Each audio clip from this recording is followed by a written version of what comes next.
She's gone. That was the sentence I whispered to myself one winter morning as I woke up and reached over to the right side of the bed, only to feel the cold, empty space. We had been together for nearly 50 years. Some afternoons we just sit quietly, watching the rain fall outside the porch. In the mornings, she made tea. I read the paper. The little things, now painfully silent. No one ever teaches you how to live after losing someone you've loved for a lifetime. When you're 20, you have friends to cry with. At 40, you still have work, your children, distractions. But at 70, sometimes all you have left is a quiet house filled with memories. If you're sitting there now, listening to this video on a quiet afternoon, maybe you, too, are carrying a grief no one else can see.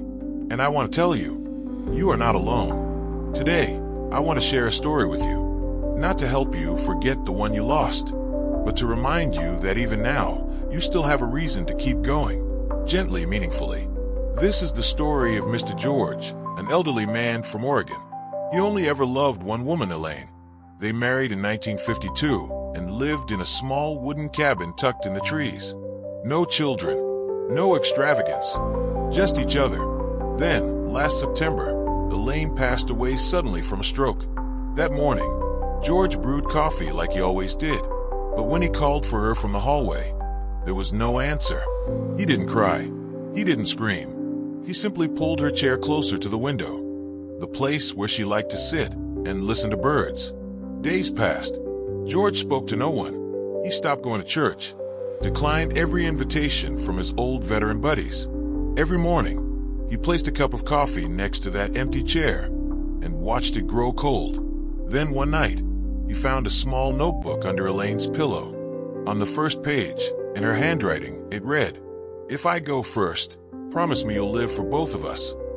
Get a dog, make a new friend, and every time you hear birds sing, pretend I'm still sitting right beside you." That night, George cried for the first time in 40 days.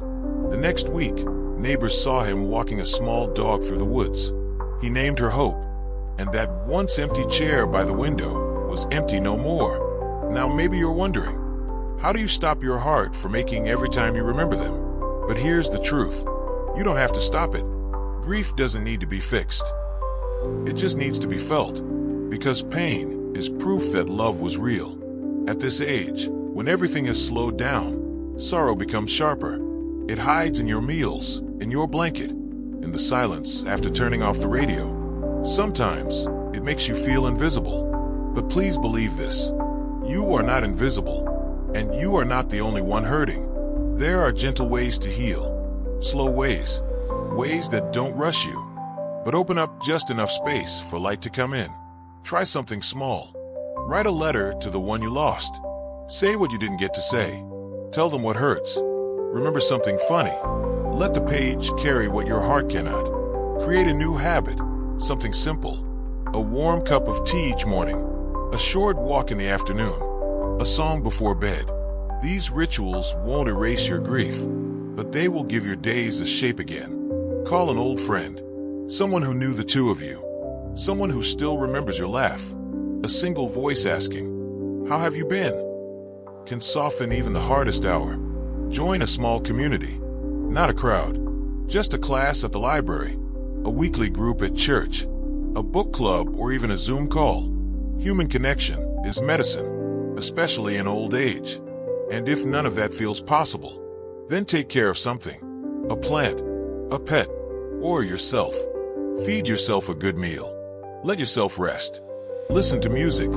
Do it not just to feel better, but to remind yourself, you're still here. You don't have to forget the one you lost. You're simply learning to carry them in a new way.